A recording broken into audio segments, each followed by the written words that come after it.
Et vous savez, j'ai remarqué que, en fait, la plus grande peur en fait, que l'on peut avoir, parce qu'au bout d'un moment, à force de prier le divin, à force de s'y relier, forcément, on finit par commencer de plus en plus à s'unir aussi à un certain principe.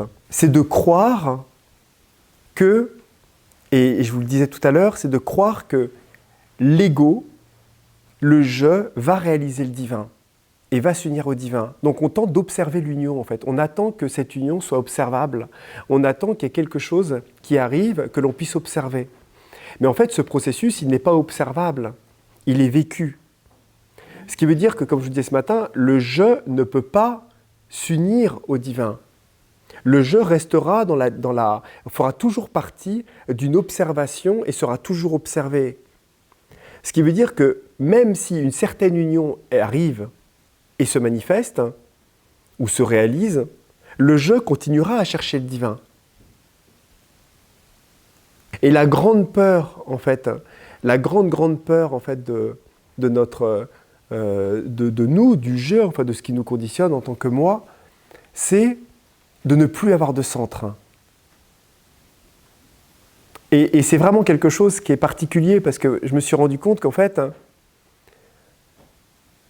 il y a différents espaces dans la conscience. Il y a un espace d'observation, et cet espace d'observation, malgré tout, ce qu'on appelle le purusha, c'est la partie qu'on appelle le soi généralement. C'est l'observateur, c'est la conscience témoin. C'est une partie qu'on situe généralement un petit peu derrière, en fait. Vous voyez, quand on se regarde comme ça et on se dit, tiens, je me vois, je vois mon corps, etc., on le voit de devant. Bon, c'est sûr qu'on a les yeux devant. mais même si on ferme les yeux, si vous situez l'espace, vous allez voir que même dans la conscience, il y a la sensation que le je, quand on vous dit moi, moi, on sent que ça situe un espace et généralement on a beaucoup plus de sensations devant, on va dire, que derrière. Ça situe dans un espace. Et au fur et à mesure que l'on observe et qu'on tente de trouver la conscience témoin, et ben ce qui se passe, c'est que au fur et à mesure, on crée au début un observateur. Cet observateur, en fait, c'est une partie du mental. On raffine le mental de plus en plus. Il se divise de plus en plus profondément pour être capable de s'observer lui-même. Parce que c'est par cette méthode-là, quelque part, que l'on finit par voir les émotions, le mental, etc. Mais cette partie-là, ce n'est pas le soi.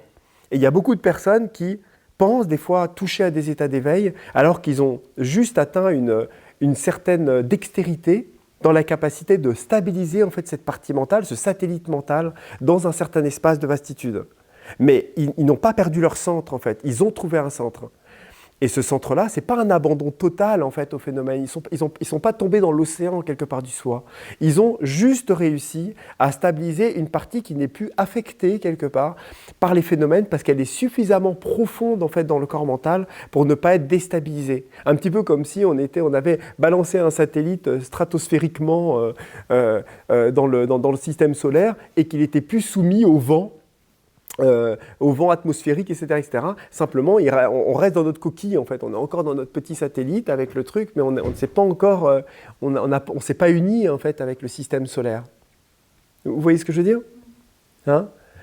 Et en fait, j'ai remarqué que, mais en fait, ça c'est quelque chose qui se fait progressivement, hein, c'est pas quelque chose qu'on décide de faire. J'ai remarqué que le processus,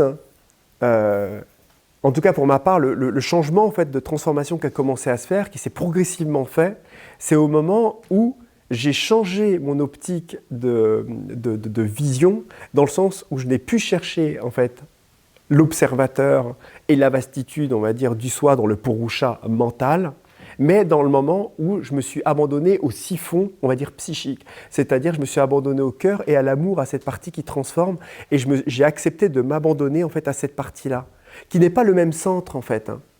C'est-à-dire que quand on cherche à être observateur, si on regarde bien, c'est comme si on voyait un petit peu d'en haut, d'au-dessus, en fait, de derrière. Alors que quand on s'abandonne au cœur, c'est comme si on chutait en dessous.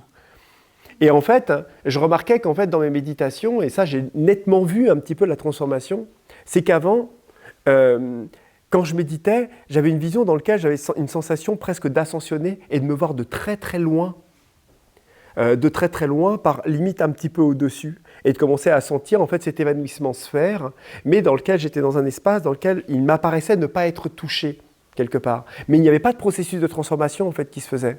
Dans le sens où à chaque fois que je revenais à moi, j'étais de plus en plus, je ne vais pas dire pas perturbé par la vie de tous les jours, mais il y avait quelque chose où je revenais comme j'étais parti, quoi.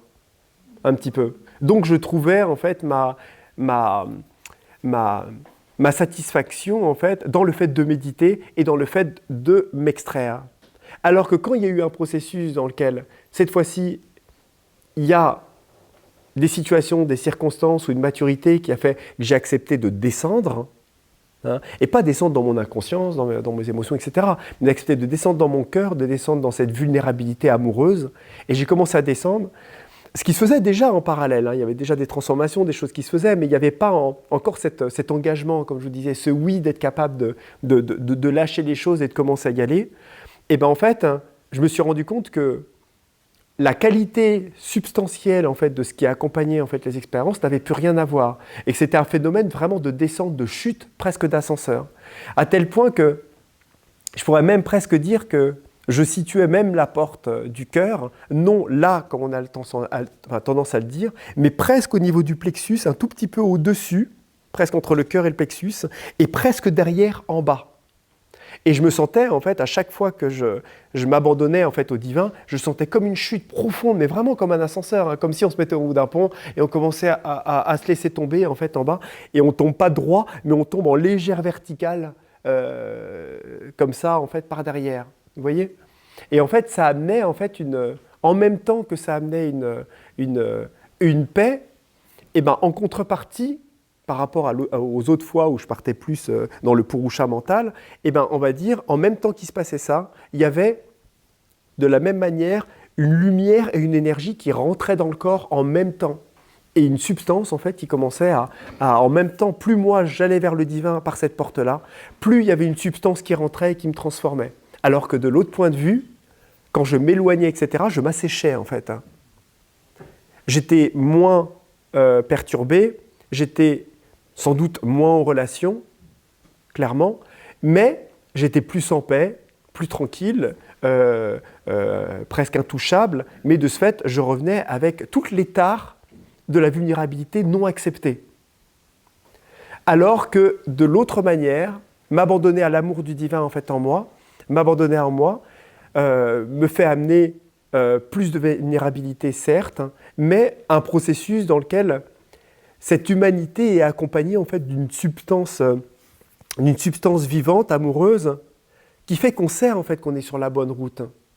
Et ça paraît, contrairement à l'autre partie où on a l'impression de s'extraire et l'infini paraît, je ne vais pas dire vide, mais là on chute dans un plein qui amène des états de vide profond en même temps.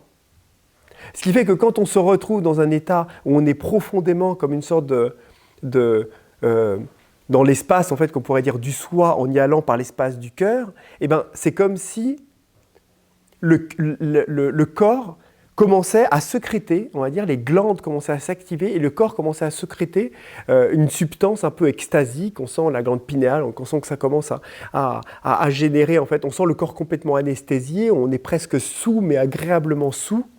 Et il y a quelque chose qui se pose, un ancrage profond en fait, qui se fait, une béatitude qui vient, et en même temps, cette béatitude, elle est source dans sa substance d'une substance en fait, de transformation qui amène après ensuite des émotions qui vont remonter, etc. À tel point que des fois, je me disais, une extase, 3 jours de brassage. Là, je suis super bien, il faut que j'en profite. Parce que ce qui vient dans le corps, ce qui vient dans la substance des corps, là, va amener un travail. Dans le sens où c'est là qu'on réalise bien qu'il y a une intention et que cette lumière en fait, qui est là n'est pas une lumière juste pour vivre un état d'extraction en fait, de l'être, mais qui amène tout de suite la réaction d'une intention de l'âme d'enfin avoir une porte et un espace pour pénétrer, faire pénétrer en tout cas sa lumière divine.